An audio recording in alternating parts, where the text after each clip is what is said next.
राम सकल जी कृपया मंच पर आए।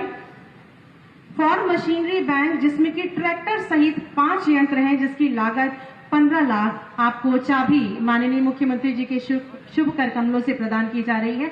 आप सभी की तालियां होनी चाहिए। ग्राम्य विकास विभाग द्वारा प्रधानमंत्री आवास योजना ग्रामीण के अंतर्गत श्रीमती लक्ष्मी, जिनको 1.20 लाख के आवास की चाबी के लागत के आवास की चाबी प्रदान की जा रही है। आप सभी की तालियां अनवरत होनी चाहिए मित्रों। ग्राम्य विकास विभाग के ही अंतर्गत मुख्यमंत्री आवास योजना ग्रामीण की चाबी श्री राजकुमार जी को।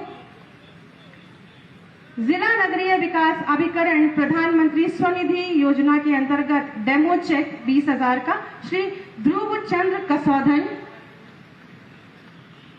श्रम विभाग द्वारा निर्माण कामगार मृत्यु विकलांगता एवं अंत्येष्टि सहायता योजना के अंतर्गत 2.25 लाख का डेमो चेक श्री अवधेश। उद्योग विभाग द्वारा एक जनपद एक उत्पाद द्वारा काला नमक चावल के पैकेजिंग एवं ट्रेडिंग के लिए 10 लाख का डेमो चेक श्री अशरफ अली। और चिकित्सा एवं स्वास्थ्य विभाग द्वारा श्रीमती स्मिता को आयुष्मान भारत योजना के अंतर्गत आयुष्मान कार्ड। बहुत बहुत धन्यवाद और आभार माननीय मुख्यमंत्री जी। हमारे यशस्वी माननीय मुख्यमंत्री जी, जिनकी स्पष्ट और दूरदर्शी नीति, सकारात्मक सोच, ईमानदारी से परिपूर्ण दमदार कार्यशैली और प्रदेश के प्रत्येक नागरिक के प्रति अभिभावक का दृष्टिकोण हमारे प्रदेश को एक नई ऊंचाई और दिशा प्रदान कर रहा है। ऐसे ही यशस्वी माननीय मुख्यमंत्री जी, जिनकी प्रेरणा और अनवरत प्रयासों से प्रदेश सुशासन, राष्ट्रवाद, सुरक्षा एवं विकास के साथ साथ आत्मनिर्भरता के नित नए उच्च सोपान चढ़ता हुआ कीर्तिमान स्थापित कर रहा है, उनसे अति आदर के साथ करबद्ध निवेदन करूंगी कि माननीय अपने शुभ आशीर्वचनों से हम सबको अभिसिंचित कर हमारा मार्ग प्रशस्त करें।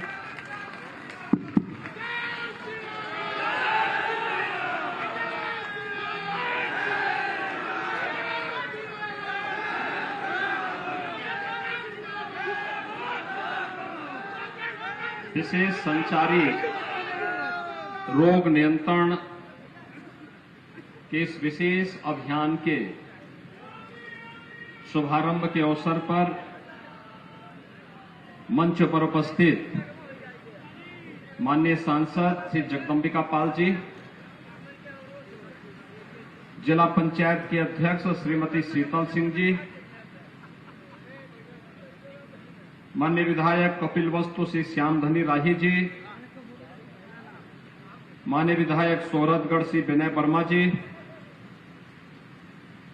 विधान परिषद के माननीय सदस्य श्री ध्रुव कुमार त्रिपाठी जी, प्रदेश सरकार के पूर्व मंत्री श्री सतीश चंद्र द्विवेदी जी, पूर्व विधायक राघवेंद्र प्रताप सिंह जी, श्री गोविंद माधव जी, आज के इस कार्यक्रम में उपस्थित सभी प्रदेश के अपर मुख्य सचिव स्वास्थ्य समेत सभी प्रशासनिक अधिकारीगण, स्वास्थ्य विभाग के सभी अधिकारी और उपस्थित भाइयों बहनों,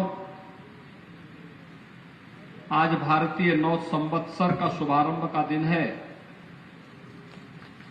और जगत जननी मां भगवती दुर्गा की नवरात्रि की पहली तिथि प्रतिपदा की भी है। मैं सबसे पहले आप सबको भारतीय नव संवत्सर और वासंतिक नवरात्रि के शुभारंभ के अवसर पर हृदय से बधाई देता हूं। वर्ष में 2 बार जगत जननी मां भगवती के अनुष्ठान का यह पर्व नवरात्रि के रूप में हम सबके सामने आता है। चैत्र मास में शुक्ल पक्ष की पहली 9 तिथियां और ऐसे ही शारदीय नवरात्रि में भी शुक्ल पक्ष की पहली 9 तिथियां आदि शक्ति मां भगवती जगदम्बा की अनुष्ठान की तिथि होती है। आदिशक्ति मां भगवती दुर्गा शक्ति की अधिष्ठात्री देवी है। आप अनुमान कर सकते हैं कि जब देवी स्वयं शक्ति की अधिष्ठात्री देवी है तो उनका अनुष्ठान, उनका पूजन ऊर्जा प्राप्त करने का भी एक आध्यात्मिक आयोजन है। और इसीलिए नवरात्रि का विशेष आयोजन हम सब के लिए आध्यात्मिक ऊर्जा प्राप्त करने का भी एक माध्यम होता है। लोग इस अवसर पर अनुष्ठान करते हैं, देवी मंदिरों में श्रद्धालु जन जाकर के दर्शन करते हैं, पूजन करते हैं, विशेष आयोजन करते हैं। और आज ये मेरा सौभाग्य है कि जब भारतीय नव संवत्सर की तिथि चैत्र शुक्ल प्रतिपदा से मां भगवती के अनुष्ठान के साथ प्रारंभ हुई है और इस अवसर पर मुझे महात्मा बुद्ध की इस पावन धरा पर सिद्धार्थनगर जनपद में एक बार फिर से आने का अवसर प्राप्त हुआ है, मैं आप सबका हृदय से अभिनंदन करता हूं। भाइयों बहनों, अभी हाल ही में उत्तर प्रदेश देश की सबसे बड़ी आबादी के इस राज्य में विधानसभा का चुनाव संपन्न हुआ है। आपने सुरक्षा, सुशासन और गरीब कल्याण के लिए भारतीय जनता पार्टी को प्रधानमंत्री मोदी जी के नेतृत्व में फिर से अपना आशीर्वाद दिया है। मैं आप सबका हृदय से आभार व्यक्त करता हूं, आप सबको हृदय से धन्यवाद भी देता हूं। सिद्धार्थनगर जनपद में मुझे कई बार आने का अवसर प्राप्त हुआ। जब पिछली बार मुझे प्रधानमंत्री जी ने और पार्टी ने प्रदेश की जनता की सेवा का अवसर मुख्यमंत्री के रूप में करने का अवसर दिया था, तो मेरे 14-15 दौरे जनपद के विकास की दृष्टि से हुए थे। विभिन्न प्रकार के अभियानों के साथ उस समय मुझे आपके साथ नजदीक से जुड़ने का अवसर प्राप्त हुआ था। और आज जब मुझे विशेष संचारी रोग नियंत्रण के इस अभियान को प्रारंभ करने के लिए किसी एक जनपद को चुनना पड़ा, तो उसके लिए भी सिद्धार्थनगर जनपद का चयन हुआ है।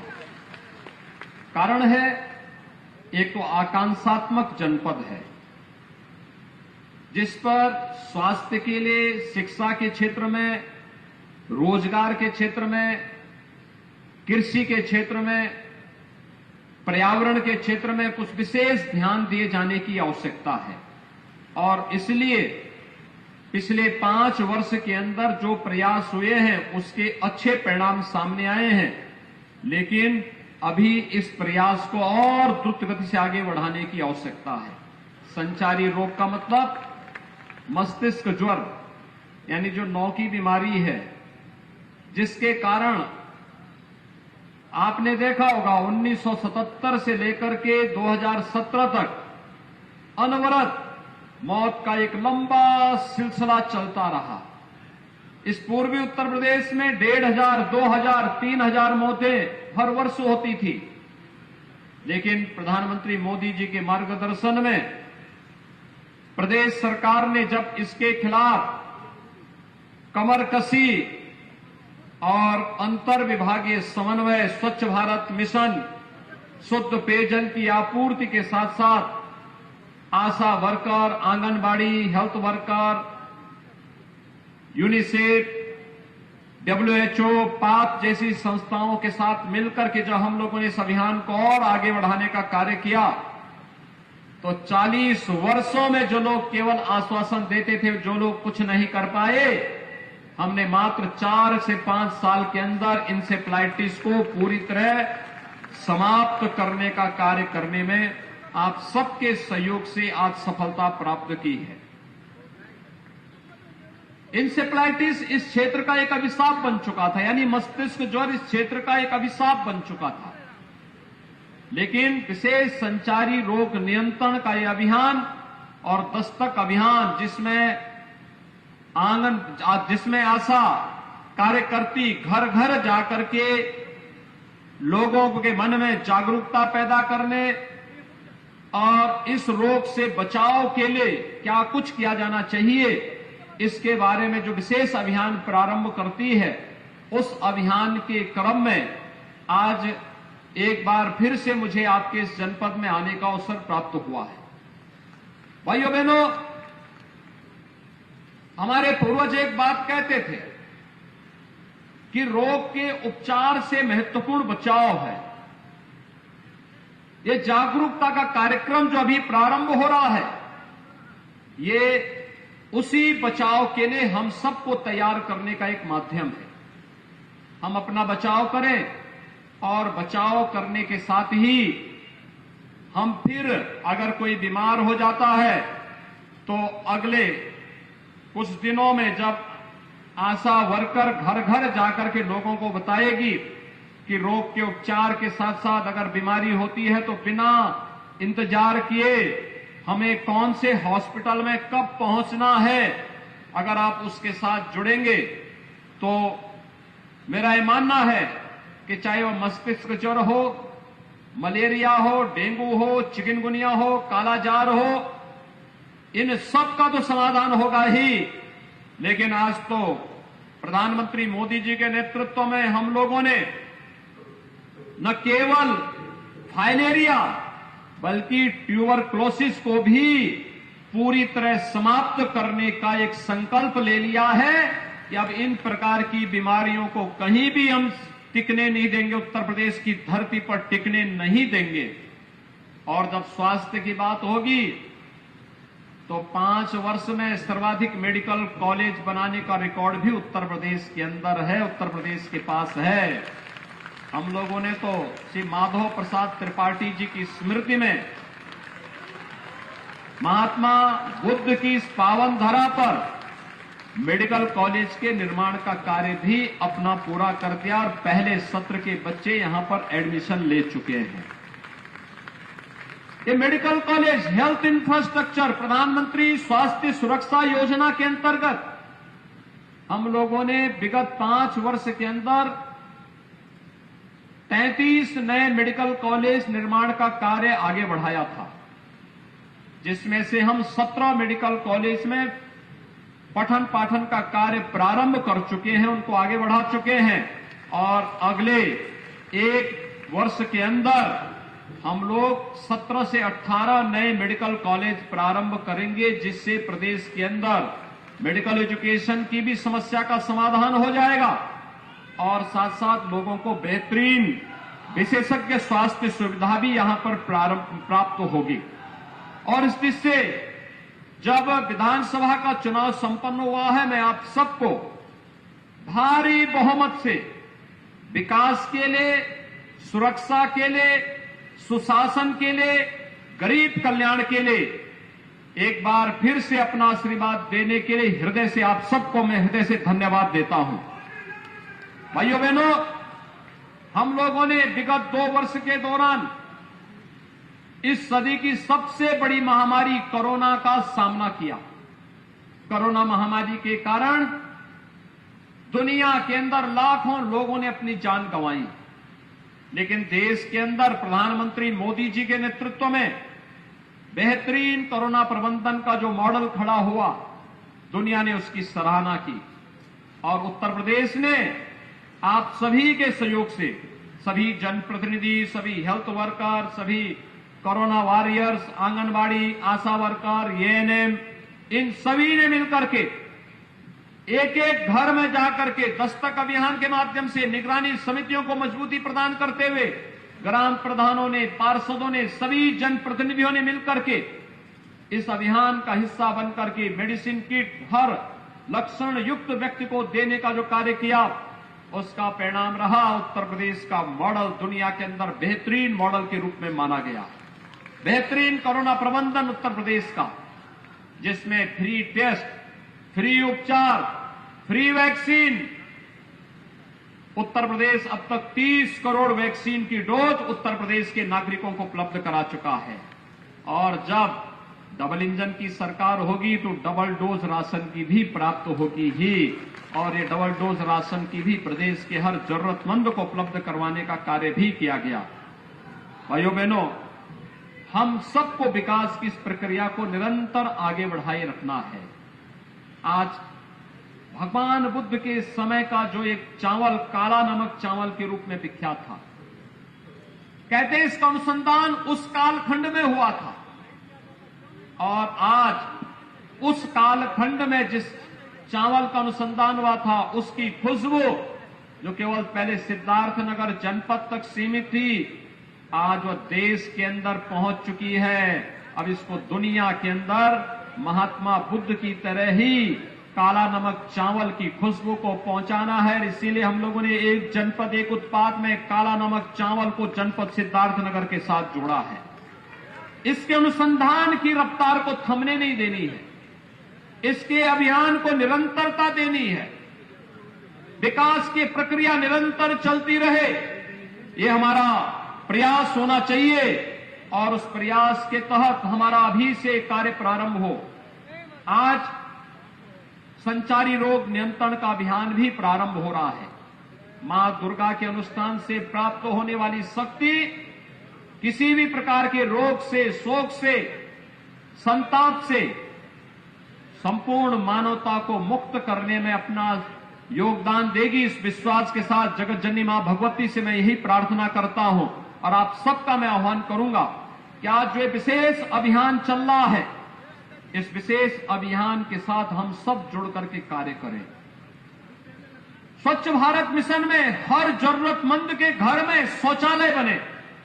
2,61,00,000 गरीबों के लिए हम लोगों ने प्रदेश भर में शौचालय बनाए। जिन लोगों के पास सिर ढकने के लिए छत नहीं थी, ग्रामीण और शहरी क्षेत्र में ऐसे 43.5 लाख गरीबों को एक एक आवास उपलब्ध करवाने का कार्य किया गया। जिन लोगों के पास राशन के कार्ड नहीं थे, ऐसे 15 करोड़ लोगों को राशन की सुविधा फ्री में उपलब्ध करवाने का कार्य कोरोना जैसी महामारी के दौरान किया गया। और आज हम सब इसीलिए आए हैं कि ये जितना भी अभियान चल रहा है, उत्तर प्रदेश के प्रत्येक नागरिक को स्वस्थ बनाए रखने के लिए मेरा अनुरोध होगा आप लोगों से। स्वास्थ्य की सुविधाओं में तेजी के साथ वृद्धि हो रही है, और आयुष्मान भारत कार्ड, मुख्यमंत्री जन आरोग्य योजना के अंतर्गत जो गोल्डन कार्ड बनाए जाने हैं, ये कार्ड हर वह व्यक्ति बना ले जिसका नाम उस सूची में आ चुका है, क्योंकि उस कार्ड के माध्यम से आप जहां कहीं भी जाएंगे इम्पैनल्ड हॉस्पिटल में आपको फ्री में उपचार की सुविधा उपलब्ध हो जाएगी, और साथ साथ सरकार को भी इस कार्यक्रम को सफलतापूर्वक अन्य लोगों तक पहुंचाने में भी सफलता प्राप्त हो जाएगी। कोई जरूरतमंद व्यक्ति उपचार के अभाव में न रहने पाए, कोई जरूरतमंद व्यक्ति शिक्षा से वंचित न होने पाए, कोई भी जरूरतमंद व्यक्ति, हर उस व्यक्ति तक शासन की योजनाओं का लाभ पहुंचे, ये हमारा प्रयास होना चाहिए। और भाइयों बहनों, हमारा प्रयास होना चाहिए कि हम कहीं भी गंदगी न होने दें। याद रखना, स्वच्छता इसका अभियान का हिस्सा है। मच्छर पे गंदगी होगी तो मच्छर पैदा होंगे, मच्छर होंगे, मलेरिया होगा, इंसेफ्लाइटिस होगा, डेंगू होगा, कालाजार होगा, चिकनगुनिया होगा। और इसलिए हमारा प्रयास होना चाहिए गंदगी न हो, जल जमाव न हो, कहीं भी ऐसी स्थिति न हो जिसके कारण किसी भी प्रकार के मच्छर या अन्य ऐसे बैक्टीरिया को पैदा होने का अवसर मिले जो तमाम प्रकार की बीमारियों का कारक बने और फिर निर्दोष लोगों के जीवन को लीलने का कार्य करे। ये विशेष अभियान इसी के साथ चल रहा है।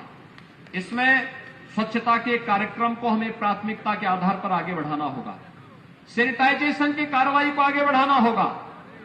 ये केवल सरकारी संस्थाएं इसके साथ जुड़े महत्वपूर्ण नहीं, समाज के एक एक व्यक्ति को जुड़ना पड़ेगा, हर जागरूक नागरिक को जुड़ना पड़ेगा, ग्राम पंचायतों को जुड़ना पड़ेगा, क्षेत्र पंचायत, जिला पंचायत, नगर पंचायत, इन सभी को सामूहिक रूप से इस अभियान का हिस्सा बनना पड़ेगा।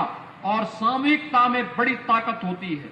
इस सामूहिक ताकत जब आगे जाएगी तो इंसेफ्लाइटिस यानी मस्तिष्क ज्वर के साथ साथ डेंगू है, मलेरिया है, फाइलेरिया है, चिकनगुनिया है, ये जितनी भी अन्य बीमारियां हैं, इनसे तो हमें राहत देगी ही। कोई रोग दूर दूर तक आप तक पटकने नहीं पाएगा। याद रखना, कोई पर्व और त्योहार होने के पहले हम सफाई पर ध्यान देते हैं, स्वच्छता पर ध्यान देते हैं। इसके पीछे का कारण ही है, हम साफ रखेंगे, मां दुर्गा का आगमन होगा, मां लक्ष्मी का आगमन होगा, मां सरस्वती का आगमन होगा। देवीय शक्तियां गंदगी में नहीं आती है, देवीय शक्तियां स्वच्छता में आती है। और उस स्वच्छता के प्रति हमें आग्रह बनना पड़ेगा, उस स्वच्छता को अपने जीवन का हिस्सा बनाना पड़ेगा। शुद्ध पेयजल के अभियान को हर घर नल योजना में, जल जीवन मिशन में हर घर के लिए नल उपलब्ध करवाने की कार्रवाई हो रही है। लेकिन भाइयों बहनों, हर घर नल की यह योजना बने, सफलतापूर्वक आगे बढ़े, लेकिन जब तक हर गांव उससे आच्छादित नहीं होता है, हमारा प्रयास होना चाहिए शुद्ध पेयजल हो। लेकिन अगर कहीं पर स्टेटस से ऊपर ही लोग पानी लेने का प्रयास कर रहे हैं, तो लोगों को बताने की आवश्यकता कि उस पानी को गर्म करके ही वे सेवन करें। कोई पेट जनित बीमारी नहीं होगी, कोई जल जनित बीमारी नहीं होगी, कोई भी ऐसी बीमारी नहीं होगी जो बच्चों के लिए, बुजुर्गों के लिए काल जानलेवा बन जाए। इसलिए भाइयों बहनों, ये जागरूकता का एक विशेष अभियान, स्वच्छता के अभियान के साथ छिड़काव के कार्यक्रम को, मेलाथियन का छिड़काव हो, एंटी लार्वा डस्ट का छिड़काव हो, जगह जगह इस अभियान को आगे बढ़ाना, तेजी के साथ आगे बढ़ाना। नगरीय क्षेत्रों में लगातार फॉगिंग की कार्रवाई भी इसके साथ, स्वच्छता के साथ जुड़ती रहे। दो कार्य होंगे इससे। एक तो बरसात के समय अगर नाली नाले सब साफ सुथरे हैं तो जल जमाव नहीं होगा। गांव हो या शहर, जल जमाव की समस्या नहीं होगी। जल जमाव नहीं होगा तो मच्छर नहीं होंगे, डेंगू नहीं होगा, मलेरिया नहीं होगा, इंसेफ्लाइटिस जैसी बीमारियां नहीं होंगी। अगर बच्चा स्वस्थ है, प्रत्येक नागरिक स्वस्थ है, तो वह केवल व्यक्ति नहीं, परिवार स्वस्थ होता है। परिवार स्वस्थ है तो समाज स्वस्थ होता है, समाज स्वस्थ होता है तो प्रदेश स्वस्थ होता है। और उत्तर प्रदेश जैसा राज्य अगर अपने के लिए स्वास्थ्य का एक निश्चित मानक तय कर देता है, तो याद रखिए, यह भारत के स्वास्थ्य इंडिकेटर को और नई ऊंचाइयां प्रदान करता है, और उसमें हम सबका सामूहिक योगदान होना चाहिए। इसके साथ ही जागरूकता के कार्यक्रम के साथ जापानी इंसेफ्लाइटिस के वैक्सीन भी लगने प्रारंभ होंगे। वर्ष में 3 बार हम ये कार्यक्रम चलाते हैं, और 3 बार चलने वाला एक कार्यक्रम बरसात के पहले, यानी 3 महत्वपूर्ण जो प्रदेश के अंदर ऋतुएं हैं, उन तीनों को आधार मान करके हम लोगों ने 3 बार ये चलाया है। इसमें स्वास्थ्य विभाग को नोडल विभाग बनाया गया है, ग्राम्य विकास और पंचायती राज, नगर विकास, महिला और बाल विकास, माध्यमिक और बेसिक शिक्षा, समाज कल्याण विभाग, दिव्यांगजन विभाग, इन सभी को एक साथ जोड़ करके यह एक अभियान एक साथ आगे बढ़ रहा है। आज हम इस कार्यक्रम को आगे बढ़ा रहे हैं। कल आपने देखा होगा 1 अप्रैल से गेहूं क्रय केंद्र प्रारंभ हुए हैं। यह सच है कि अभी गेहूं को तैयार होने में कम से कम 1 सप्ताह लगेगा, लेकिन आने वाले समय में जब गेहूं तैयार होंगे तो क्रय केंद्र आपके लिए तैयार मिलेंगे, और इस अभियान को हम तेजी के साथ आगे बढ़ाएंगे। किसी भी अन्नदाता किसान को परेशानी नहीं होगी। इसके लिए यह कार्यक्रम हमारा आगे बढ़ाने का कार्य होगा। एक दूसरा, आज संचारी रोग नियंत्रण का कार्यक्रम चल रहा है, और 4 तारीख से यानी 4 अप्रैल से हम लोग पूरे प्रदेश में स्कूल चलो अभियान आगे बढ़ाएंगे। स्कूल चलो अभियान पिछले 2 वर्ष के अंदर हमने देखा होगा कि पिछले 2 वर्ष के अंदर प्रदेश में या पूरे देश के अंदर स्कूली शिक्षा कोरोना जैसी महामारी के कारण प्रभावित हुई है। हमारा प्रयास होना चाहिए कोई बच्चा स्कूल से वंचित न रहने पाए, और 4 से जो अभियान चलेगा, हर एक सामाजिक संगठन, स्वयंसेवी संगठन, शिक्षा विभाग, जनप्रतिनिधि, इन सबसे मेरा आह्वान होगा, इस अभियान के साथ हम उन्हें जोड़ करके इस अभियान को सफलतापूर्वक आगे बढ़ाने का कार्य करेंगे। मैं एक बार फिर से विशेष संचारी अभियान को आगे बढ़ाने के जिससे संचालित होने वाले आज के इस कार्यक्रम के अवसर पर पूरे प्रदेशवासियों के प्रति हृदय से बधाई देता हूं। उन्हें भारतीय नव संवत्सर की अपनी शुभकामनाएं देता हूं और विश्वास व्यक्त करता हूं ये कार्यक्रम सफलतापूर्वक आगे चल करके पूरे प्रदेश के अंदर प्रत्येक नागरिक को प्रदेश के अंदर संचारी रोगों से बचाने में महत्वपूर्ण भूमिका का निर्वहन करेगा। आप सबके प्रति मेरी शुभकामनाएं। धन्यवाद। जय हिंद।